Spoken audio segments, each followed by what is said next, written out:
all I need to do is sync the audio with the video and your audio with your video. Yeah. Obviously, if we start then, talking at the same time, then maybe you need to move one section of video down a bit. Hi guys, and welcome to another video. This is going to be a little bit special. I'm doing a collaboration with Andrew Dawes. I'm filming this in Perth, and Andrew Dawes is over in Phuket filming his half of the video that you can see.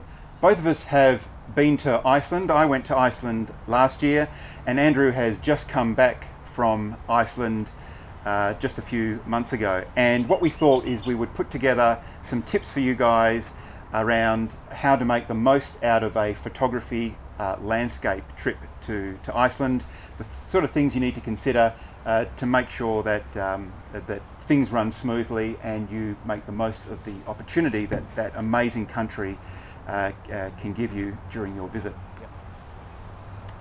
Anything you want to add, Andrew? No, just that you know, if you're going to go to Iceland, take a camera. It doesn't matter what level of camera it is, because you're going to enjoy yourself. And these tips that Andrew and I are going to share are really going to help to take any level of photographer to that space where they're going to have a good time in Iceland, taking photos and finding compositions. So the first tip we want to share with you is you need to know where you're going when you're in Iceland to make sure that you make the most of your time. And I can't recommend this map enough. This is called the International Photographer for Iceland. It is written by photographers for photographers. There's a website. I'll share that with you in the description below. And it's really fantastic because it highlights areas where all of the main attractions are, but not only that, it also highlights areas where there are the highest potential for landscape photography along coastlines. It covers all the popular areas, and it also covers the not so popular areas as well. So if you are planning a trip, and it doesn't matter whether it's a week or whether it's a month or more, you should get this map and get inspired by which part of Iceland you're going to visit and cover. Yeah, and just on that, I mean, once you have that hard copy map, which is an excellent resource, I always like to put the points of interest in Google Maps. So I have the ability to go from the map, this is where I want to go, how long is it going to take me? It's going to take me 2 hours. I'm going to get there at X amount of time with X amount of sunset or sunrise light left. So just bring it into that digital space, particularly in Google, to help you track how fast or how long it's going to take you to get there. So tip number 2 is you need to be aware of what the weather is doing. The weather is probably going to be the biggest element that's going to impact your experience and also the types of images that you capture while you're over in Iceland. And while you can't control the weather, it's really important to know what the weather is doing so that you can make plans and you can be flexible to be visiting areas of Iceland where the weather isn't as intense or is a little bit more conducive to the best light and allow you to capture those images that you want to be able to capture. If it's really stormy and raining, you're not going to be able to get out with your camera. It's going to inhibit the hikes that you do. So being able to have a look at the areas of Iceland where there are the best weather patterns and weather conditions is really important. The app that I can recommend is an app called Vedur. It's a fantastic app. It's quite accurate, and there's a feature on there called Weather Map. So you open up the weather map and it shows you the weather across the Iceland map. You can zoom in and pinpoint points where there might be breaks in the weather. It might be partly cloudy, whereas other parts of the country are being hit by storms and hail and snow. You can kind of go to those areas and enjoy better conditions and better light. So that's really important to make sure that you plan well throughout your day. Yeah, and I guess just one thing that I'll add on that as well, if you happen to be going during aurora season as well, being able to follow that weather and know when skies are going to be clear to shoot auroras is critical. Because otherwise you can't see anything. And one particular example, Andrew, is I drove halfway around the country during one day late into one night just to see an aurora, and it was one of the best aurora experiences that I had on the trip. So. Fantastic. So yeah, it's all about being able to access that information, have it on the convenience of your phone, and be able to make the most of those opportunities. Yeah, and I think you know, just on that sort of using apps and whatnot, definitely get a data SIM card so you can readily access all this information anywhere in Iceland. We got pretty good reception nearly everywhere in Iceland. We didn't go on the Highlands, but definitely having access to those apps whenever we needed, Andrew, was definitely handy. Yeah, I agree. The data plan that I was on lasted me a month, even though I was only there for just over a week, but it was quite reasonable. Heaps of data, and I agree, the reception throughout most parts of the country was unbelievable. So yeah, I definitely recommend that as well. So the third point is just a continuation of that. With the conditions around Iceland being so variable and changing, you need to have as much flexibility as possible. And I think the most amount of flexibility comes in having a motorhome or a van that you're able to drive around in, and also accounts for your accommodation as well. This means that you can, you're not restricted to check-in times and check-out times of hotels and motels. You're not restricted to having to stay at a hotel that might be 100 kilometres away from the next location that you want to be photographing. It also means that you can find camp spots that are quite close to the location and be literally camping at the base of a waterfall that you want to wake up to at 10 or 11 o'clock at night, and be able to take those really amazing photos at the best times, because sunset and sunrise are 10:30 at night and at 2 o'clock in the morning when I was there in winter.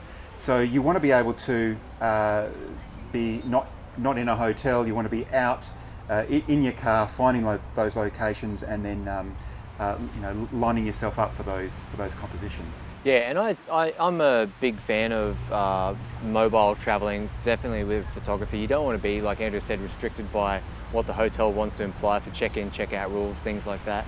And the other thing too is Iceland has such a variety of different motorhomes that you can hire for all types of budgets. Haley and I, we actually slept in a car and a tent all the way up to, Andrew had sort of like a Baker, you'd call it a Baker car style camper, wouldn't you? Yeah, absolutely. Yeah, and they go up to the large, 4-berth motorhome, 6-berth motorhome. So there's definitely something for everyone's budget and definitely something for everyone's comfort level. Obviously, if you're not interested in camping in 0 degrees, then a motorhome with a small diesel heater is a very viable option. And I met a couple of people while I was there who were camping in car parks with their diesel heater running all night and never had any issues with anyone knocking on the door at all. So tip number 4 is, again, an extension from that flexibility. You want to be able to optimize the time that you're on location and shooting. So I visited Iceland during the summer in the Northern Hemisphere, and for that time of the year it never got dark at night. The optimum time for shooting was between 10:30 at night. The sun would set probably around about an hour after that, around about 11:30, and then the sun was rising at around about 2 o'clock. So I'd be shooting through to 2:30 or 3 o'clock in the morning. So I planned my days almost in reverse. I was sleeping in parts of the day when the light was harsh. I was also driving around either to my location or scouting out new locations, again during the day when the light wasn't as optimal for shooting, and making sure that I had my compositions lined up for the best parts of the day, which was actually during the nights between 10:30 and 2:30, 3 o'clock in the morning. Yeah, and sort of on a different spectrum to that, I was in late autumn, sort of early winter conditions where the sunrise sunset times were much more social, but it doesn't change the fact that you should always plan around that optimal light conditions, which are the sunrises and sunsets. That's when you're going to get the most colour in the sky, the most ambient light, and the most mood around your landscapes as well. So it doesn't matter what time of the day it happens, you just need to plan around it essentially. Yeah, and you don't want to be rushed as well. So you don't want to be, getting out there just in time for your sunset. You want to give yourself plenty of time. So, make sure you get to your location, have a rest, have a sleep, cook up some food, make sure that you're nice and comfortable, and then you can get out there and enjoy a few hours of optimal light for your shots. Yeah, and just consider that if you are going sort of in your autumn to winter periods, I found in particular that the period of good light is longer. So sunsets and sunrise last much longer. which is really, really nice if you are feeling rushed or if you have multiple compositions that you want to try and tackle. Yeah, excellent point. Yeah, it does take a lot longer because the angle of the sun's taking a lot longer to set and also to rise. So Yeah. Again, I think it's one of the fantastic things about Iceland, or in those sorts of locations, is sunrise might take up to 2 hours for the sun to actually rise and then again to set. So you're looking at 4 to 5 hours of optimal shooting time. Yep. Tip number 5 is all about lenses. You're probably, if you're flying to Iceland, not going to be able to take every lens that you own, so you need to consider the sorts of images that you want to capture while you're there in Iceland. I was lucky enough to be able to take 3 lenses with me. That was the 17 to 35, 24 to 70 and the 70 to 200. I probably used the 24 to 70 and the 70 to 200 more, so therefore if I did have to leave one of the lenses at home, it probably would have been my wide angle 17 to 35. Which is really interesting to say that. I mean, we're talking about landscape photography, which is always considered that it's a wide angle sort of lens arena, but here we both are saying, well, I also agree with you that I was using those longer focal lengths to pick out those optimal compositions. Yeah, and I think on reflection it was probably because I wasn't taking seascapes, so I wasn't taking a lot of shots along the coast where I do typically try and have a wider angle to try and get more into my scene. I find that 24 mil was wide enough. I don't know about you, but 24 for me was wide enough. The only times where I needed to go a little bit wider were those shots where there were flat, wide, cascading waterfalls, where it's the scene is just so wide that I wanted to go a little bit wider than 24, but I must admit it didn't happen too often. Yeah, that's right. And even if you are restricted to 24 mil, that doesn't stop you from being able to shoot panoramas. And the ability, or the good thing about shooting panoramas with a slightly longer focal length too, is you don't get that flattening or that pancake effect that you get with a wide angle. So you can still shoot these wider scenes. You just have to do them in panorama, and using that longer focal length will help retain some of that perspective that you see in the field. Absolutely.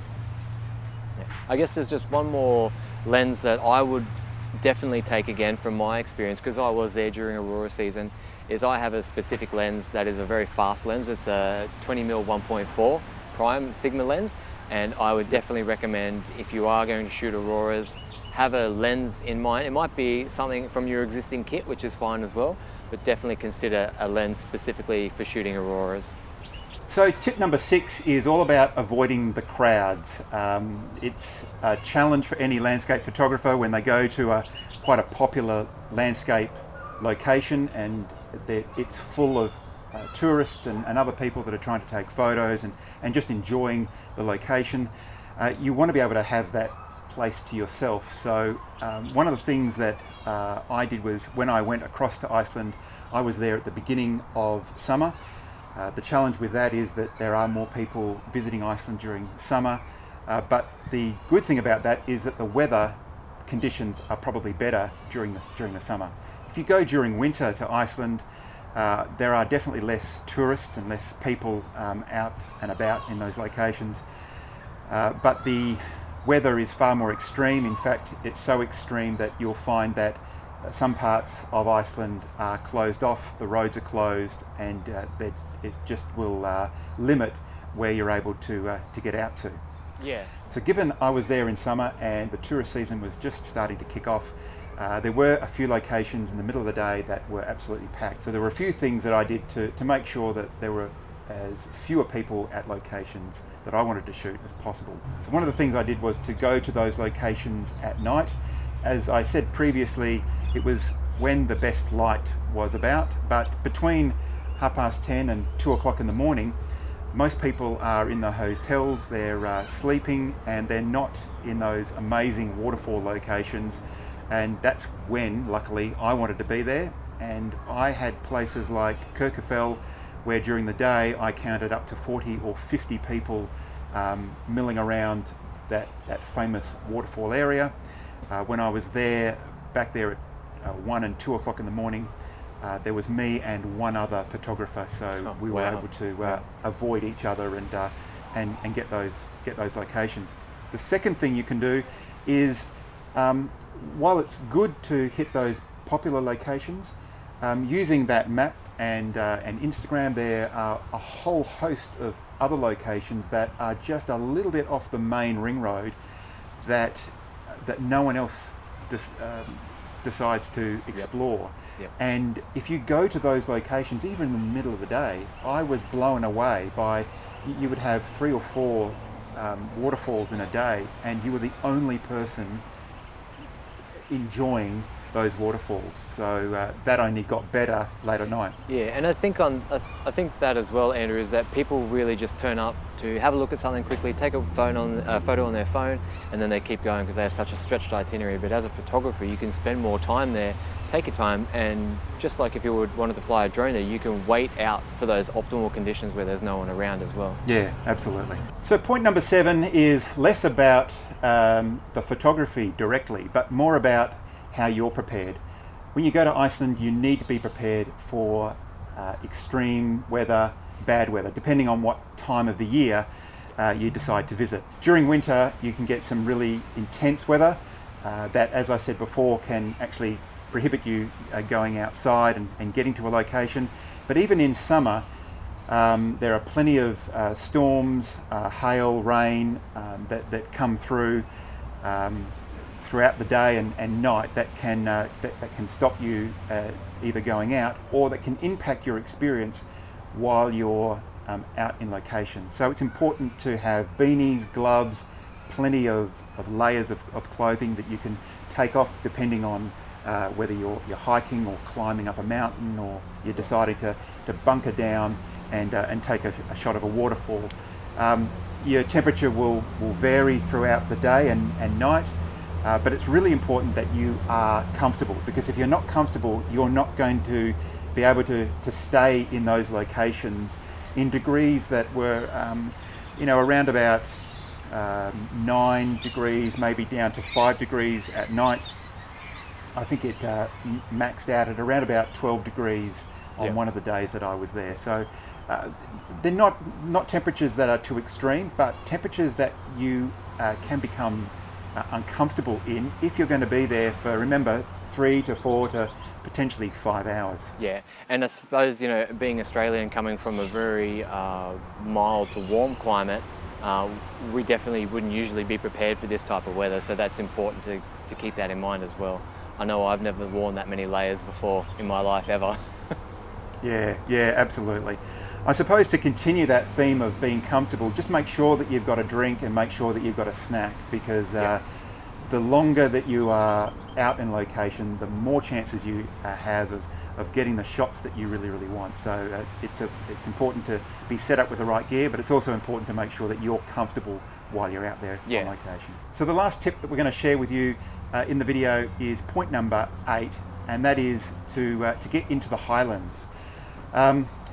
As mentioned before, there's lots of locations that are quite popular around the ring road that goes right round Iceland. It means that there's lots of locations that are quite accessible. As a result, you'll get lots of people at those locations. Make sure when you're planning your trip that you consider the opportunity of getting into the highlands, because there's a lot less people there, and I think the scenes that are possible to be captured in the highlands are absolutely amazing. They're the shots that are not only epic in terms of what they look like, but they're also far more unique because you have a lot less people in those areas taking landscape shots. Make sure you have a four-wheel drive, because you need a four-wheel drive to get into those locations. A standard rental car can't be driven on the F roads, and the F roads are the access into those highlands. I had a four-wheel drive motorhome, but it wasn't a full-on four-wheel drive. So even though it was considered a four-wheel drive, it helped out on some of the unsealed roads, but I wasn't able to drive it on the F roads. But that wasn't my intention. It was my first visit across there. When I go across there again, which I intend to at some stage, hopefully, I'll be certainly looking at getting a four-wheel drive, just to give me that access into those more epic and amazing places in the highlands of Iceland. Yeah, and I guess when I went, I had a four-wheel drive plan and we were going to go on the F-roads, but we didn't realise, and we should have checked, it was a flaw in our planning, that the F-roads shut the week before we arrived, which was October. So even though the F-roads are closed in winter, winter in Iceland doesn't mean late November, early December. It actually means early October. But even though we couldn't access the F-roads and we did have a four-wheel drive, it was still definitely handy to have that four-wheel drive on icy roads and in snow, which we experienced. So, you know, also consider where you're going to drive and how safe you want to be, because those winter tyres, we were driving on frozen roads with no issues at all. Excellent. Well, thanks for that, Andrew. So that's all the points that we have. We hope that you found this video interesting. I know that I get a lot of questions, particularly on my Iceland videos that I've shared last year. A lot of questions that hopefully I've covered in those tips. The idea was that if I get any more questions, I can direct people to this video. And it's been great to have Andrew Dawes on to be able to have his input into these tips as well, because he's just, as I said, just come back from a trip from Iceland. So if you haven't, make sure that you go over to his channel and subscribe and check out the videos that he's going to be putting up, because he hasn't uploaded them yet. When are you planning on putting up those videos, Andrew? Well, not to disappoint any of the viewers that might come over, but I have a few other countries that are coming out before Iceland, so I'm hoping to have the Iceland videos produced by December. So before Christmas they'll start coming out. I already have one video out already, which was just a drone compilation, but yeah, the actual vlogs of the daily photography will be hopefully before Christmas. Brilliant. So go across, make sure you subscribe so that you're notified when those videos do go up. If you're new to this channel and you're interested in landscape photography, please subscribe below, like the video if you found that it was helpful, and until next time, guys, thanks very much for watching. Should we shake hands? Like, are you putting your hand Yeah, why on not? your side? All right. Yeah. No, thanks very much. Oh man, so many people are staring at me. I'm counting down and we're clapping. 3, 2, 1. That was pretty good too. I think it's really good at your end because I'm counting. Oh, when I'm clapping. And I can't recommend this map enough. Hang on, Andrew. Hang on. Yeah, I'm recording. So this is all me, isn't it? I'll follow your lead, and I'll follow your body cues. Okay then. Are you calling? Recording. So what's my point there? That was a good point. That was right up my alley, that one. Van life. Woo! Video. Ah, you. Yeah, right now. Ah, okay. Sorry.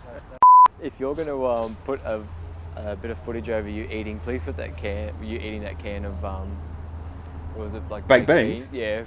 Limit where you're able to get out to. Yeah. So sorry? I was just going to say yes. Oh, okay. Sorry. Oh, good. Excellent. I'm pleased you agree. Oh, it's okay. It's okay. Good on you. Thank you. All right, you're good to go, man. And you know, a great snack is just like a can of baked beans, really. They make great snacks. Absolutely, they do. They'll fill you up. Yeah.